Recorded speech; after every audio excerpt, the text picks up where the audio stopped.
오늘 우리에게 주신 하나님의 말씀은 구약 성경 시편 8편의 말씀입니다. 말씀을 봉독하겠습니다. 여호와 우리 주여, 주의 이름이 온 땅에 어찌 그리 아름다운지요. 주의 영광이 하늘을 덮었나이다.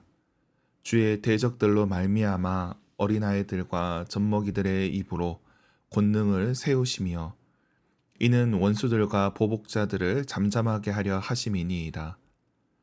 주의 손가락으로 만드신 주의 하늘과 주께서 베풀어 두신 달과 별들을 내가 보오니 사람이 무엇이기에 주께서 그를 생각하시며 인자가 무엇이기에 주께서 그를 돌보시나이까. 그를 하나님보다 조금 못하게 하시고 영화와 종기로 관을 씌우셨나이다. 주의 손으로 만드신 것들을 다스리게 하시고 만물을 그의 발 아래에 두셨으니 곧 모든 소와 양과 들짐승이며 공중의 새와 바다의 물고기와 바닷길에 다니는 것이니이다. 여호와 우리 주여, 주의 이름이 온 땅에 어찌 그리 아름다운지요. 아멘. 매일 성경 순서에 따라 시편 8편의 말씀을 살펴보겠습니다. 앞서 3편부터 7편까지는 타는 시가 이어졌습니다. 어려운 상황에서 주의 도우심을 구하는 시들이었습니다. 그런데 이제 8편은 하나님을 찬양합니다. 하나님의 은혜를, 하나님의 창조를 기뻐하는 찬양입니다. 먼저 1절과 9절이 전체의 틀을 이룹니다. 여호와 우리 주여, 주의 이름이 온 땅에 어찌 그리 아름다운지요. 이 9절로 틀을 이룹니다. 그리고 그 속에 내용을 채웁니다. 3절에 하나님의 손가락으로 하늘과 달과 별을 만드셨다 고백합니다. 그리고 나서 사람이 무엇이기에 어떻게 나 같은 자에게 은혜를 베푸셨는지를 고백합니다. 5절에 하나님께서 영화와 종기의 관을 씌우셨다 고백합니다. 왕으로 세우신 것입니다. 그리고 만물을 다스리게 하시고 발 아래에 두십니다. 소와 양과 들짐승, 공중의 새와 바다의 물고기, 바닷길에 다니는 것들, 이 모든 것들을 다스리게 하십니다. 그리고 다시 한번 찬양으로 시를 마무리합니다. 우리가 이 시의 주인공을 다윗으로 읽는다면 자신을 왕으로 삼으신 하나님께 감사드리는 찬양입니다. 5절에 영화와 종기로 관을 씌우셨다. 왕관을 씌워주신 것, 이것을 기뻐 찬양하는 시가 됩니다. 그 모든 어려운 시간들을 겪어내고 마침내 하나님의 은혜에 대해서 찬양하는 겁니다. 근데 이 시는 다윗 한 사람에게만 한정되지 않습니다. 이 시는 창세기 1장과 연결됩니다. 창세기 1장에서도 하나님은 해와 달과 별을 만드셨습니다. 그리고 사람을 하나님의 형상대로 지으셨고 또 모든 생물들을 다스리게 하셨습니다. 그래서 창세기 1장과 오늘 본문 시편 8편은 거의 동일한 내용입니다. 창세기 1장이 하나님의 창조를 묘사한다면 시편 8편은 그에 대한 감사와 찬양이라 할 수 있습니다. 그런데 여기서 그 대상이 중요합니다. 하나님의 형상, 하나님의 형상이 중요합니다.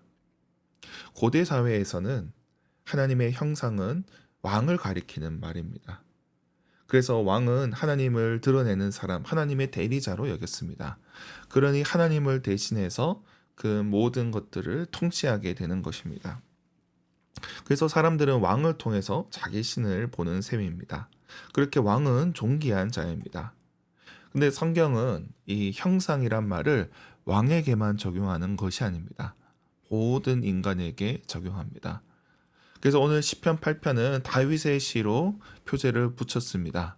그러나 오늘 시편 8편에서 그가 다스리는 대상은 단지 사람들만이 아닙니다. 모든 피조물입니다.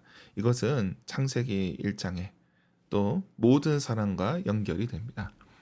오늘 시편을 읽는 자 그리고 그 감사를 올려드리는 모든 자들이 각각 이 시의 주인공이 되는 것입니다. 하나님께서 어떻게 나 같은 인생을 돌보셨는지 감사의 찬양을 올려드리게 되는 겁니다. 하나님께서 왕에게 베풀어 주신 은혜처럼 우리 모두에게도 그런 은혜를 허락해 주셨다는 것입니다. 그래서 오늘 시편과 창세기 1장은 고대인의 입장에서는 충격적인 말씀입니다. 왕에게 허락되던 표현을 모든 사람에게 적용하고 있습니다. 성경의 시작부터 그렇게 말씀하고 있는 겁니다. 평범한 사람들, 또 일상에 마주치는 자들도 하나님의 형상을 담고 있습니다. 그리고 압제받던 자들, 노예인 자들도 왕과 다를 바 없는 하나님의 형상이란 것입니다. 그렇게 존귀하게 세우셨다는 것입니다.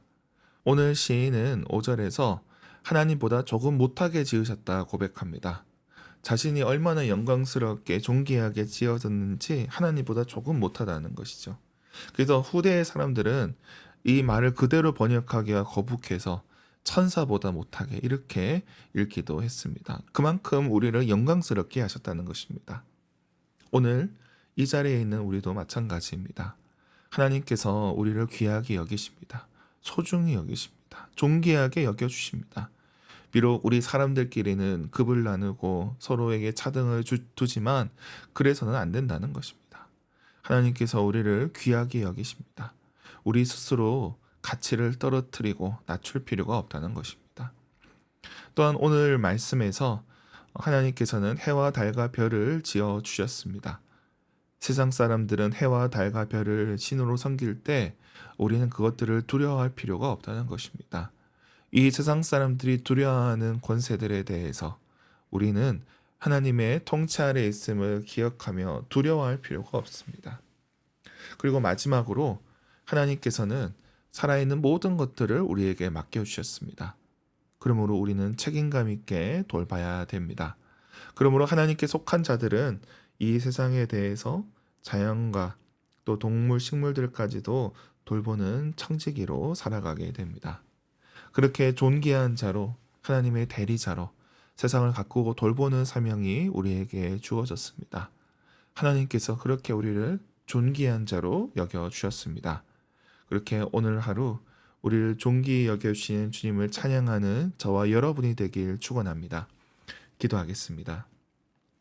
하나님 아버지, 보잘것없는 저희를 주님께서 살피시고 저희를 참으로 존귀한 존재로 여겨주시니 감사합니다. 하나님, 우리가 이 땅을 살아가는 동안 비록 이 세상이 우리를 격화시키고 우리를 비천한 자라 여긴다 할지라도 우리가 거기에 속지 않게 하여 주십소서. 우리가 하나님의 형상으로 하나님의 지음받은 존재로 하나님께서 존귀하게 여기신 자임을 잊지 않게 하여 주십소서. 주님, 이 시대 가운데 또 모든 피조물들이 신음하고 고통하고 있습니다. 주님께서 그 모든 피조물들을 우리 인간에게 맡기신 줄 믿습니다. 주님, 이 땅에 파괴되어가는 자연 속에서 신음하는 모든 생물들이 함께 공존할 수 있게 하여 주십소서.